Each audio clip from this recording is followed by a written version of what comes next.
Welcome to another edition of News Bites here on Daily World Television. My name is Kal Korff and I'm your host. I want to take a moment and talk about the recent exciting discovery by NASA scientists of other alien worlds that have been found out there. There is a star system that is about 39 light years away, and some 7 planets were found, 6 of which are theoretically capable of supporting life at the extreme ends and in the middle of what is called the habitable zone. Now, this discovery is very exciting because, first of all, it's always exciting when you find a new planet, even if it's by itself. It doesn't matter what the nature of that planet is. But to find an entire solar system where most of the planets are theoretically Earth-like, they're rocky, they're not gas giants, and then to see that most of them are in an area that could support life, that again is just tremendously exciting. So what scientists are going to do now is they're going to continue to study these planets, and they're going to look for biological signatures, meaning they're going to study gases, they're going to look for oxygen, they're going to look for signs of water. Water and oxygen, as far as science knows, are 2 key ingredients, essential ingredients actually, for life as we know it here on Earth. And what's interesting about this star is that it burns hydrogen so slowly that it's going to last trillions of years at its current rate. Now, trillion is a huge number, all right? It's, of course, 3 zeros more than billion. Billion has 9 zeros, trillion has 12. To put this in perspective, our sun, Sol, is about 5 billion years old, roughly, okay? According to astronomers and planetary experts, it will burn and last about another 4 or 5 billion years. Then it will go nova and it will consume and wipe out every planet in our system, which is what happens when stars go nova. This star, however, that they have found, where these 7 planets orbit, burns hydrogen at such a slow rate that it's going to last trillions of years. In other words, it's going to last longer than most of the universe that it's part of. And that's rather astounding. And who knows how many more such stars are out there. So, even if there were no planets, or even if the planets were gas balls, this would still be one hell of a brain scratcher. It's like something out of Star Trek, to boldly go where no one has gone before, to go see what is going on here. And speaking of that, does this mean that NASA's going to now send a space probe to go out there?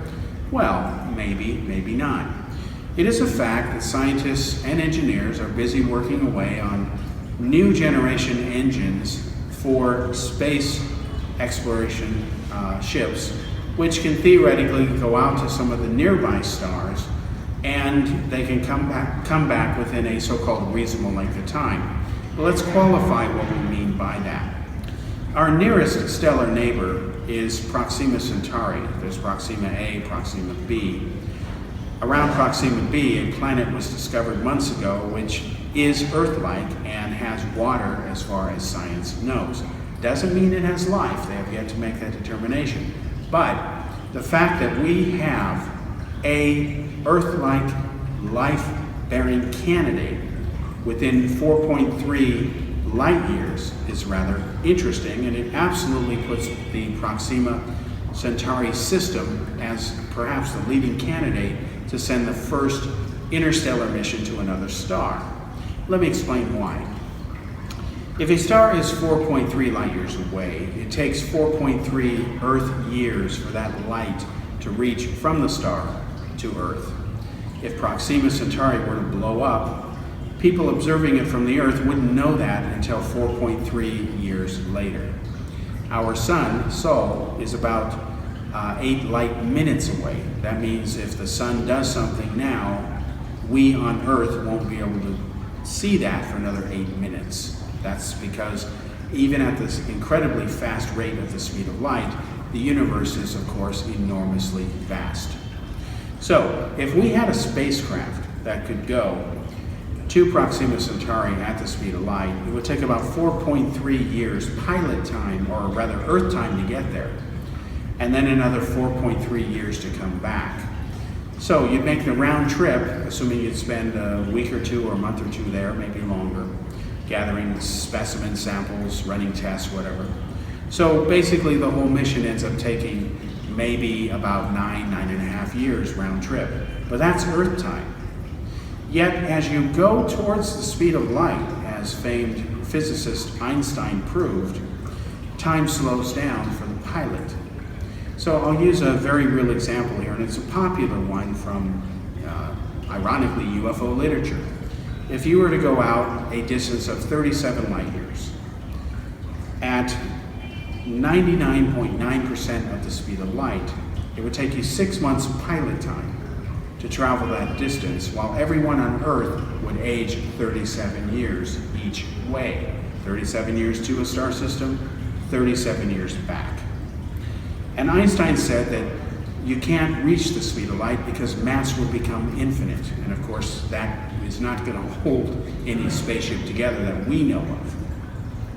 So unless other ways are found, maybe some sort of hyper jump, or maybe some sort of wormhole type propulsion, or bending space and time, which is all theoretically possible. It's been proven at least with theoretical equations, but is yet to be proven in the real physical world with a real craft.